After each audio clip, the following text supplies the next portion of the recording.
Today I'm joined by the phenomenal Lucy Noonan from Atomic Consultancy. Hi, mate. Hi, mate. Hi, mate. Thanks so much for coming and taking the time out to chat to us. You have had quite an incredible 2 years, really, and certainly the last 18 months with Atomic Consultancy, starting from nothing and going from now. Can you give us a little bit of your take on how the last sort of 18 months have been for you? Yeah, well, it's been a journey. It's been a journey, mate. A journey? Yeah, definitely. I mean, incredible journey. It's probably incredible. The adjective's probably a little bit too... But yeah, no, I've worked in the industry all my life. Started a week after my 16th birthday doing weekend negotiator in York for Hunters. I was at the Lohman Group. Yeah. So I was head of acquisitions. And then prior to that, I was at LSL. For big 5 brands. years. Yeah, so I was doing acquisitions for LSL, for Your Move, Reeds Veins, etc. Then I've worked at the Belvoir Group. I've worked at Countrywide. But yeah, obviously COVID happened. Acquisitions wasn't seen as favourable, and I was made redundant. And it was a pretty rough time in my life. A really close friend of mine as well had quite a few health problems, family things. So it was pretty, I won't swear, but I remember thinking, sat in my car picking up my daughter from school just 2 years ago and thinking, oh my God, what the hell am I going to do? Like, don't have savings, absolutely love my job. And I think that was what was more gutting, was I absolutely love working in acquisitions. I love helping sellers. And yes, there was, things in the corporate world that used to frustrate me because there's a lot of red tape, a lot of bureaucracy. I wasn't able to really be myself sometimes, especially on the social media perspective. But yeah, it was, and it made it even harder because I couldn't even say goodbye to anybody because we were in lockdown. Yeah. So there was no kind of goodbye party or going into the office, or it was just kind of, to be fair, LSL were really, really good to me. I would, everywhere I've worked, I've had a good experience. I would never, be negative about it. They offered me a role working in their surveying side in eServe, and I went there for a bit, but surveying and me just didn't really work. No. And then I got approached to go and work at the Lohman Group. And I think the start of my journey, everyone sees it, was my redundancy video. And so we're talking about videos now, And I didn't even know what viral meant, but I actually went viral on LinkedIn. So I was kind of going, how can I say goodbye to everybody? And I'd had such a good experience, and I was just lying in bed one night and I was like, I know, I'm going to do an exit video. And then my mate Amy was like, you should so put that on as your leaving thing. And coming from a corporate world, we always used to have to be really careful with what we put on social media. So we weren't really able to put stuff on LinkedIn and Facebook because it had to be signed off. And obviously there's a brand, right? And that brand in the corporate world is really, important. And so they can't have, they've got thousands of people working for them, then lots of people just advertise. It's not going to be right. So I just thought, well, sod it, I'm redundant. I'm going to actually show a bit of me now and just put it on as if to say, that was it. And it went absolutely bonkers.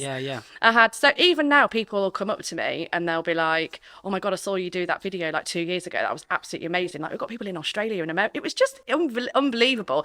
But I think I hit a chord unintentionally, was I got on a level with people, and a lot of people at that point were being made redundant. A lot of people were being concerned. A lot of people were kind of going, what's going to happen to me next? And I was just like, do you know what? I don't know what's going to happen, but I'm going to try and put my best foot forward, and that's what I did. So what I liked about that video, I liked the fact that it had a lot of sensitivity around it, and you could clearly see that you were emotional about what had happened in terms of the redundancy, but you were able to absolutely spin what was a really negative situation into a really positive piece of content.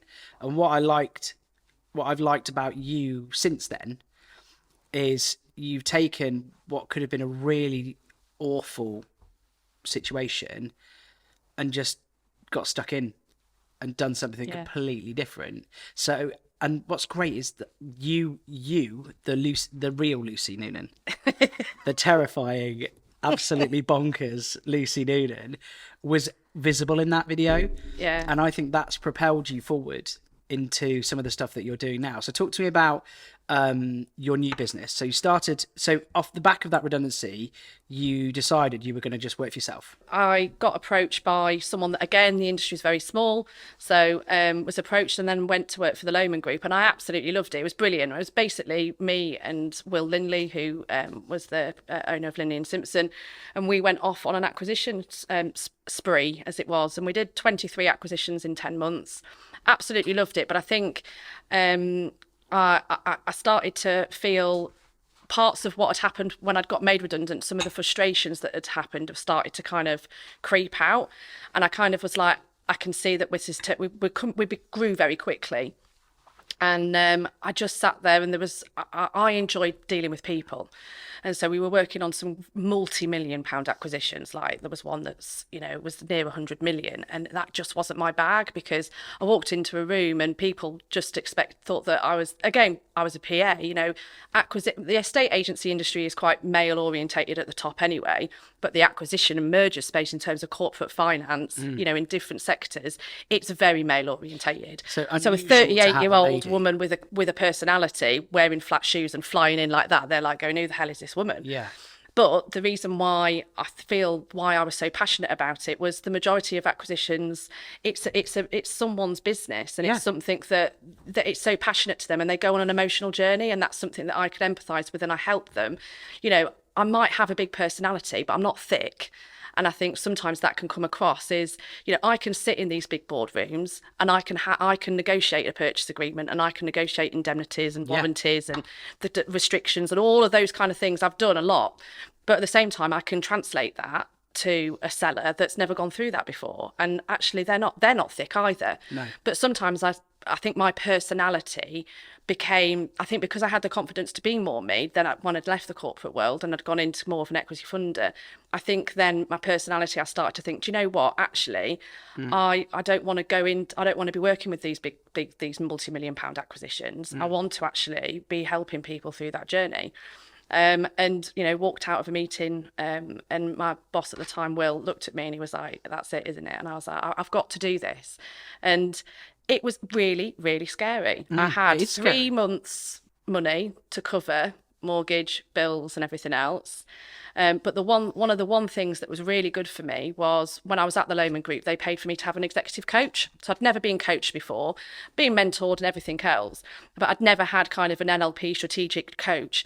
And that actually, I think, was a big push for me to go, what is your aspiration? What do you want to do? Where do you visualise? And all these visual boards, I was thinking, this is a bit, woolly for me. Yeah. But actually, it made me go, actually, do I want to work in this corporate environment the rest of my life?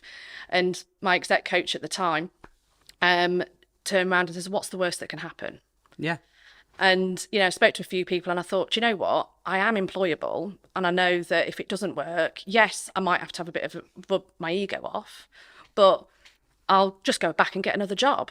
So I remember lots of nights around the table with wine with my husband, and we were like going, right, can we physically do this? And is this the right thing? And I just thought, I've got to do it. I've just got to do it. And I had just jumped in and off I went. And fundamentally, it's been an abject failure.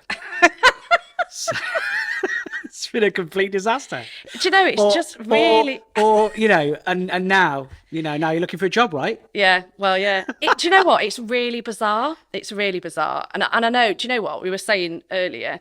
It's been more successful than even in my wildest dreams. You're the sort of person that has an infectious personality, right? And in an industry where things are quite straight-laced, I think it's nice to have almost a bit of a breath of fresh air. And we also have to remember that the people in these businesses, business owners at varying degrees, they're not all like stuffy and whatever. They're human beings, they're people, right? Yeah. And if you can deal with them on a level, and speak to them in a way that they respond to and have empathy and, be kind and actually can express what I know, your phenomenal expertise, which is crucial, because actually the main reason you've been successful, apart from your incredible personality, is that you know your apples, right? Yeah. That is truth, right? And it's the same reason I think that people deal with us.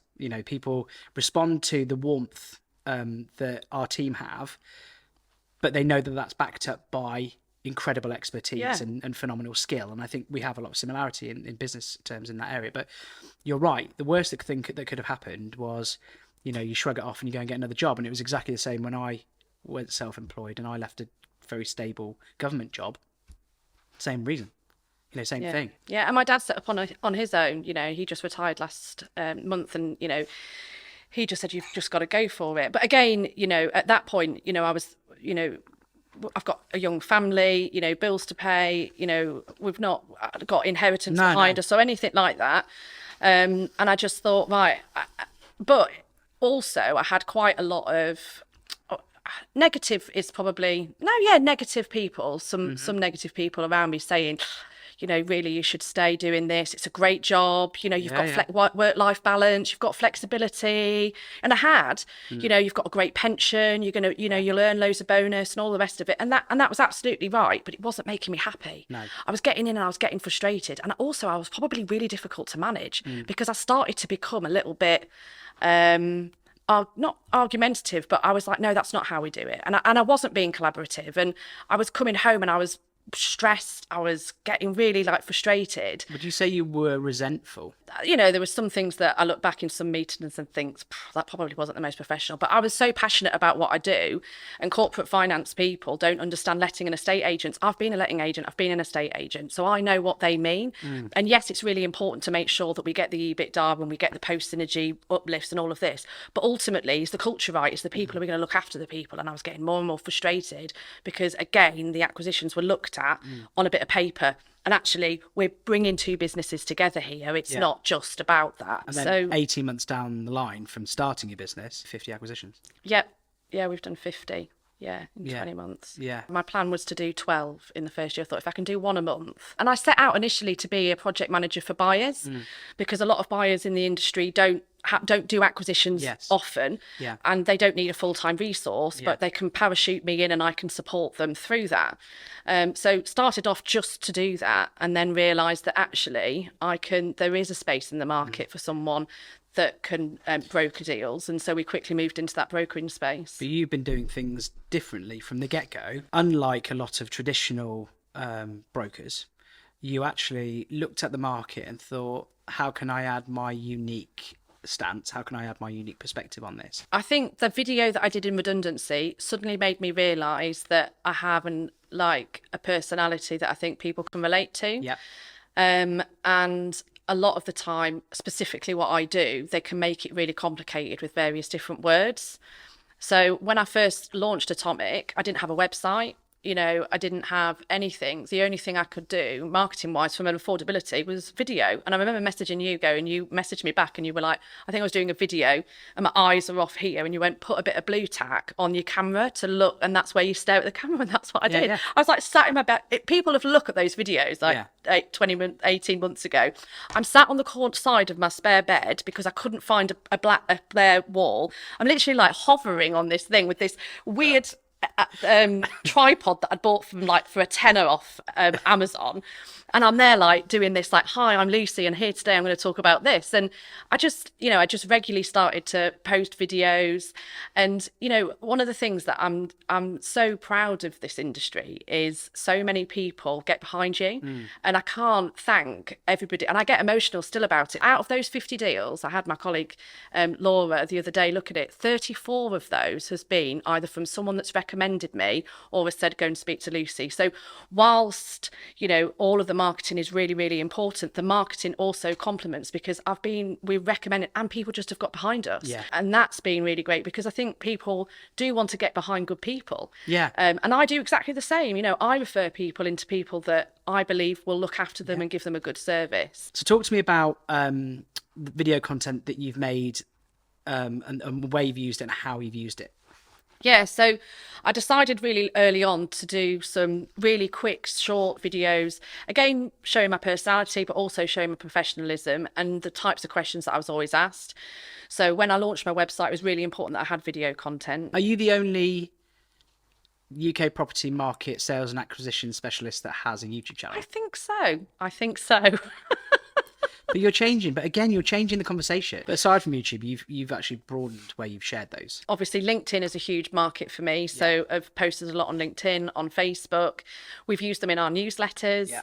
And I've also, one of the biggest things that's been really good for us is when a new potential client that doesn't know who I am or doesn't know the company, I've been able to send a link to my video and just say, here's a bit about me. It's like they get to know you and trust you before they've even met you, because they can see you on a video and they can see you are a person. You're not sat there just, you know, giving them a CV of your work. They can physically see you. So have you had situations where people have come up to you in locations, like at events or whatever, and people have seen your content, they go, oh hi Lucy, and you don't know who they are?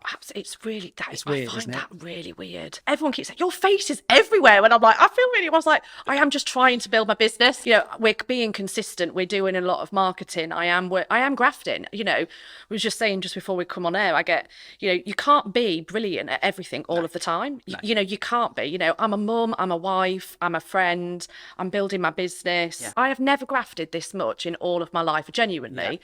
But I love it. Yeah.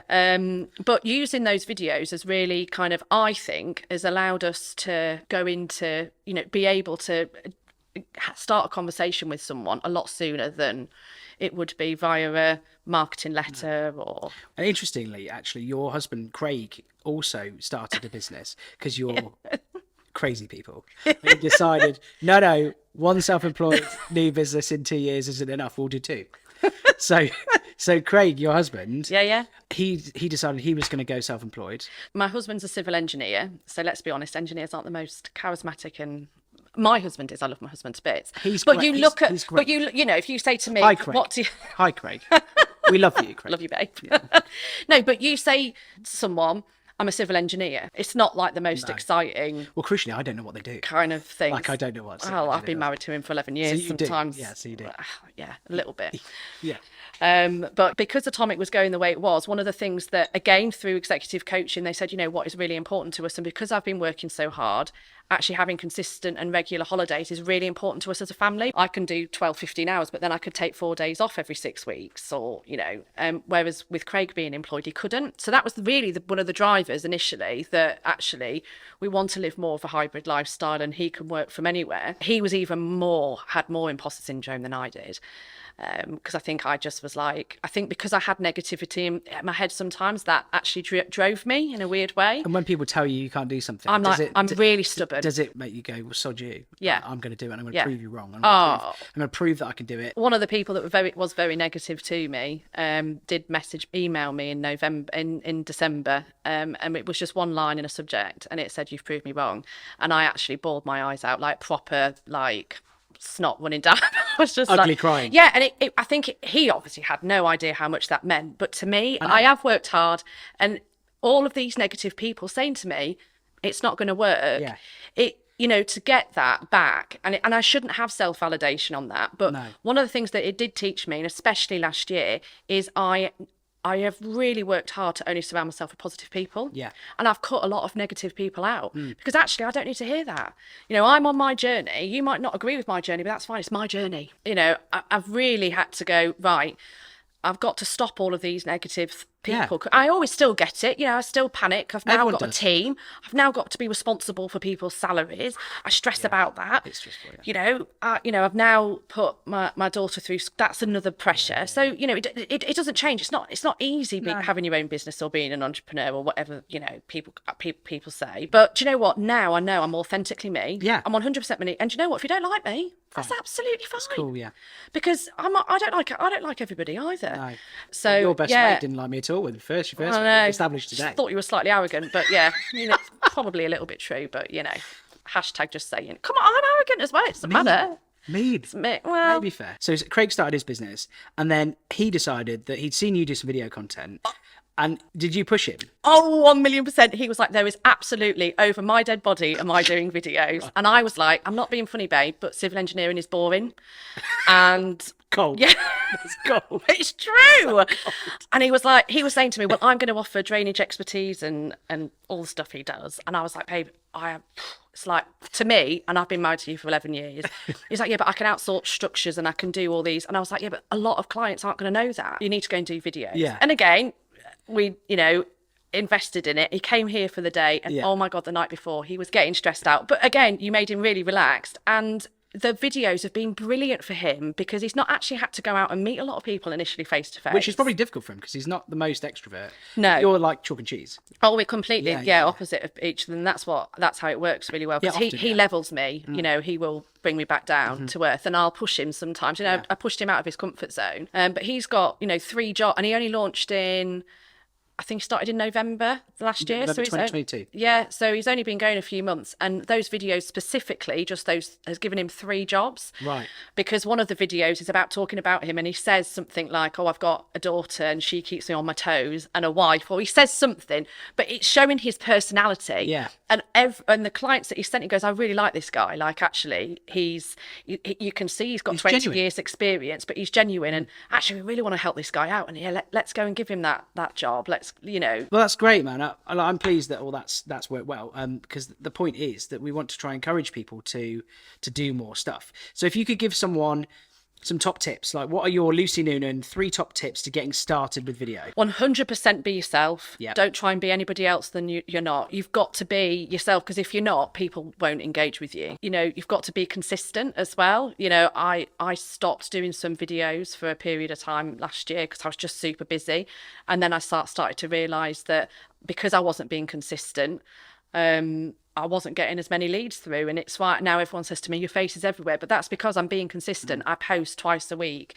We've got people helping us with marketing now. And then be relevant as well. Like, some of the stuff I see, I'm just like, that is boring as. So, we've done some interesting videos for Atomic Consultancy and other stuff. Life's about being fun. Yes, work is important. That's what I was saying before. You can be professional, but you can also have a personality. Christian Byfield came on the podcast. He sort of referenced that you spend so much time with the people you work with and so much time working that actually, if you don't like what you're doing, you don't have fun doing it, then what are you doing? Exactly. Like, because otherwise, just do something else. Yeah. Just do something else. Because otherwise, you're just going to be miserable forever. So there's a time and a place, but at the same time, you've got to have fun. Speaking of, let's go and make some more Videos. Awesome stuff. Thank you so much for coming on the podcast. I really appreciate it. I got you there with the shoulder, didn't I? You got the shoulder.